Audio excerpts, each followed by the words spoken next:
నమస్తే, welcome to Telugu రాజ్యం. ఇవాళ మనతో పాటు ప్రముఖ political and cine critic Bharadwaj గారు ఉన్నారు. సార్తో మాట్లాడదాం. సార్ నమస్తే. నమస్తే. సార్, 99 రూపాయలకే అద్భుతమైన బ్రాండ్ మద్యం దొరికేస్తోంది ఏపీలో. అంతేకాదు, దాదాపు 10 నెలల్లో 1,50,000 కోట్ల అప్పు చేసి ప్రభుత్వాన్ని నడుపుతున్నారు. ఇంకా వారు చెప్పిన సూపర్ 6 హామీల్లో అమలే కాలేదు. అవును. ఇలాంటివి జరుగుతున్న నేపథ్యంలో ఆరోగ్యశ్రీకి 3,500 కోట్ల రూపాయలు కేటాయించలేకపోతోంది ప్రభుత్వం. సర్వత్రా విమర్శలు వినబడుతున్నాయి. అంటే ఎలా అర్థం చేసుకోవాలి? విద్యా వైద్యానికి ఏ ప్రభుత్వమైనా పెద్దపీట వేయాలి, మినిమం బేసిక్ నీడ్ అది అని అరిచి గగ్గోలు పెట్టేటువంటి పాలకులు ఏం ఆలోచిస్తున్నారు? అసలు ఏపీలో ఏం జరుగుతోంది? 3,500 అంటే ఆల్రెడీ హాస్పిటల్స్ అన్నీ స్ట్రైక్లోకి దిగాయండి. వాళ్ళకి ఆశా అనే పేరుతో ఒక ఆర్గనైజేషన్ ఉంది. వాళ్ళు ప్రకటించేశారు, మేము ఇంకా ఈ రోజు నుంచి మేము వైద్యం చేయమని. మార్నింగ్ నుంచి వాళ్ళు ఆపేశారు. అయితే మీరు కొనసాగించండి చూద్దామని ప్రభుత్వం చెప్తోంది. ఇంకా వాళ్ళు రంగంలోకి 1 మంత్ ముందు నోటీస్ ఇచ్చారు సార్. వాళ్ళు 1 మంత్ ముందు నోటీసులు ఇచ్చారు. ఈ రోజు కూడా చర్చలు జరుగుతున్నాయి. ఒక క్లియర్ హామీ అడుగుతున్నాం, మేము డేట్ చెప్పండి అంటున్నారు. అవును, ఆ డేట్ ఇప్పటి వరకు చెప్పలేదు. మేబీ ఈవినింగ్ చెప్తారేమో చూడాలి. అవునండి. కానీ ఇప్పుడు ఒక విధంగా చూస్తే విద్యా వైద్య రంగాల నుంచి ప్రభుత్వం వైదొలగింది. ఇప్పుడు కాదు, చాలా కాలం క్రితమే, 90 దశకం ప్రారంభంలోనే మొదలైంది.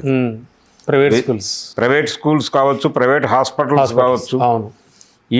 ఈ ఇప్పుడు గొడవ జరుగుతున్నటువంటి ఎన్టీఆర్ వైద్య పరిషత్ చెప్పి బిల్లు పెట్టారు, దానికి ఆరోగ్యశ్రీ యాక్ట్.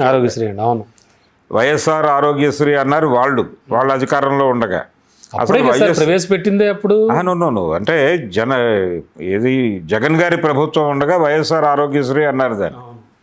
అసలు ఆరోగ్యశ్రీ అనే ప్రోగ్రాం తీసుకొచ్చిన వాడు వైఎస్ఆర్ గారు కదా. చాలా మంచి మన్ననలు అందుకుంది. మన్ననలు అని అంటున్నారు, కానీ నిజానికి ఆ మన్ననలు అంటే ఆ విషయాన్ని ఎలా చూడాలి, ఆయనకి ఎలా మన్ననలు ఇస్తాం మనం?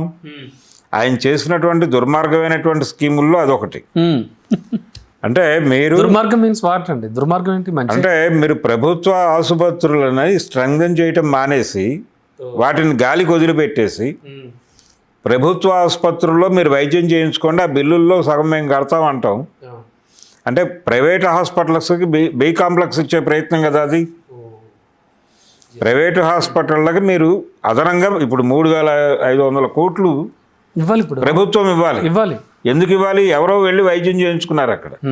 ఈ 3,500 కోట్లు మీరే ఖర్చు పెట్టి మీ హాస్పిటల్స్ని చేసుకుని ఉండొచ్చు కదా.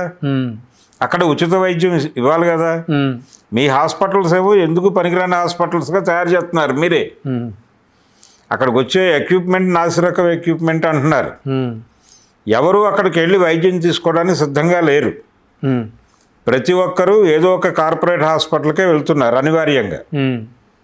చివరికి రూరల్ మెడికల్ డిస్పెన్సరీస్ కూడా ఆ దగ్గరలో ఉన్నటువంటి కార్పొరేట్ హాస్పిటల్కి రోగులను సరఫరా చేసే కేంద్రాలుగా మారిపోయినాయి. ఈ పరిస్థితులు నడుస్తుండగా వీరు ఇప్పుడు ఈ బకాయిలు చెల్లించకపోతే, ఇది కూడా ఫీజు రీఎంబర్స్మెంట్ లాంటిదే. ఫీజు రీఎంబర్స్మెంట్ కూడా అదే భాగం. ప్రభుత్వ పాఠశాలలకి లేకపోతే ప్రభుత్వ విద్యాలయాలకి వెళ్లకుండా వాళ్ళు ప్రైవేటు వాటికి పెడితే ప్రైవేటు వాళ్ళకి మీరు కట్టేటువంటి ఫీజుల్లో కొంత మేము ఇస్తామని చెప్పడం, అది కదా ఫీజు రీఎంబర్స్మెంట్ ప్రోగ్రాం. మాకు ఫీజు రీఎంబర్స్మెంట్ బకాయిలు ప్రభుత్వం నుంచి రావడం లేదని వాళ్ళు గగ్గోలు పెడుతున్నారు. అలాగే ఇప్పుడు వీళ్ళు ఈ హాస్పిటల్స్ వాళ్ళు, కార్పొరేట్ హాస్పిటల్స్ వాళ్ళు గొడవ పెడుతున్నారు. అంటే డబ్బుల కోసం వైద్యం చేస్తున్నారు, డబ్బులు రాకపోతే వాళ్ళు నిర్మోహమాటంగా ఆపేస్తారు. సార్ అదేంటి అలా అంటారు? అంటే పేదలకి కార్పొరేట్ వైద్యం అందించడం అనేది తప్ప? కార్పొరేట్ వైద్యం అనేది విడిగా ఎందుకు ఉంటుంది? మీ హాస్పిటల్ని కూడా కార్పొరేట్ హాస్పిటల్కి ధీటుగా మీరు నిర్మించండి. అలా అంటారు. తీర్చిదిద్ది మీరు పేదలకి ఉచిత వైద్యం అందించండి. అప్పుడు ఈ పెండింగ్లు గొడవలు ఉండవు కదా, మీకు ఈ ఘర్షణలు. అసలు దాని మీద దృష్టి మానేసి వీళ్ళు ప్రభుత్వ ఆసుపత్రులు అనేవి గతంలో ఉన్నవే బతికి ఇప్పటికీ ఊపిరి పీల్చుకుంటున్నాయి తప్ప కొత్తగా ఒక హాస్పిటల్ ఎక్కడైనా నిర్మించిందా ఏ ప్రభుత్వం అయినా సరే? ఒక బిగ్ స్కేల్లో ప్రభుత్వ ఆసుపత్రి ఎక్కడైనా వచ్చిందా? నిమ్స్ ఉంది, అలాగే ఉంది, దాన్ని కొంచెం విస్తరిస్తున్నారు అంతవరకే. అలాంటివి ఇంకేమైనా ప్రభుత్వ సెక్టార్లో వచ్చినాయి. ఇప్పుడు ఆంధ్రప్రదేశ్కు సంబంధించి అక్కడి నుంచి కేంద్ర ప్రభుత్వం నుంచి ఒక పెద్ద హాస్పిటల్ వచ్చింది, అది కొంతవరకు రోగులకు ఆశ్రయం ఇస్తోంది. అలాంటివి కొన్ని ఉన్నాయి. కానీ మేజర్గా జరుగుతోంది ఇప్పటికీ ఈ ఆరోగ్యశ్రీని నమ్ముకుని హాస్పిటల్లో చేరుతున్నారు. ఇప్పుడు హాస్పిటల్కి వెళ్ళిన పేషెంట్కి రోగం ఏంటని అడగట్లేదు డాక్టర్. ఆరోగ్యశ్రీ ఉందా లేదా, ఆరోగ్యశ్రీ ఉందా లేదా, ఇన్సూరెన్స్ ఉందా లేదా.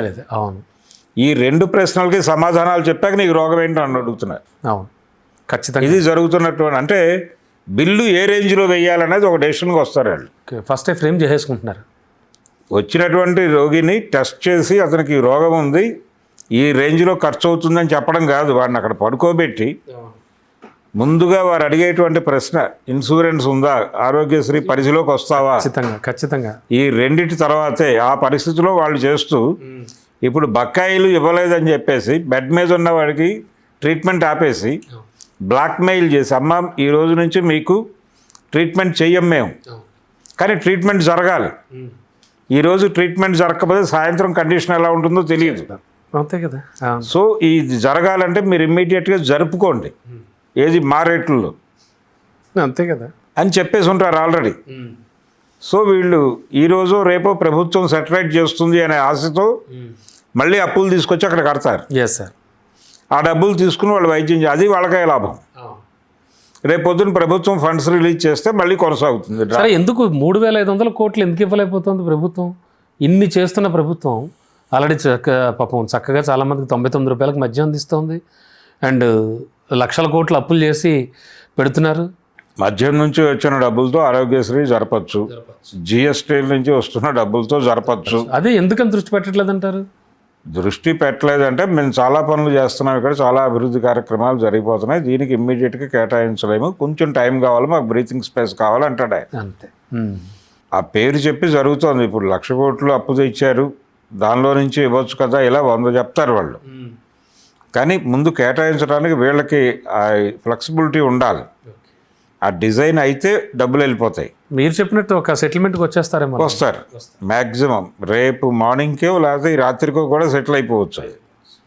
అయిపోయిన తర్వాత ఈ లోపల అక్కడ ఉన్నటువంటి పేషెంట్లు అందరూ కూడా సఫర్ అవుతున్నారుగా. ఖచ్చితంగా ఆఫ్ చేస్తారు సర్వీస్. ఇప్పుడు ఈ రోజుకి వాళ్ళు ఇమ్మీడియట్గా 10,000 15,000 ఖర్చు పెట్టాలి ఈ ఒక్క రోజుకి.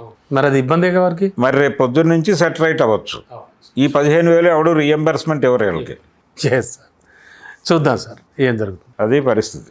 Right sir, thank you sir. Thank you. Hello, Telugu రాజ్యం ఛానల్ చూస్తున్నారా? సామాజిక రాజకీయ జీవన చిత్రణే తెలుగు రాజ్యం. అతిశయోక్తులు అసత్యాలు ఉండవు. రాజకీయ కోణం కాదు, ప్రజా కోణమే కొలబద్ద. తెలుగు రాజ్యం వీక్షణ మీ ఉత్తమ అభిరుచికి నిదర్శనం.